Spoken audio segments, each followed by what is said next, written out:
அடியே ராசாத்தி சிரிக்காதடி, அன்பே என் நெஞ்ச பறிக்காதடி. அள்ளிக்கொள்ள போரே உன்னை அழகாகத்தான், கிள்ளிக்கொள்ள போரே இப்போ மெதுவாகத்தான்.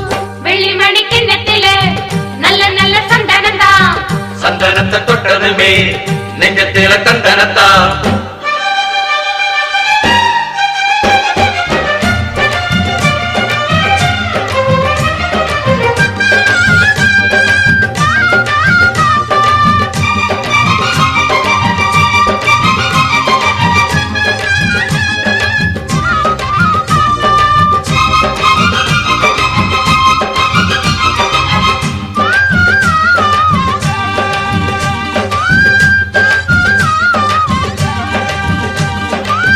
பார்த்து பார்த்து பார்வையெல்லாம்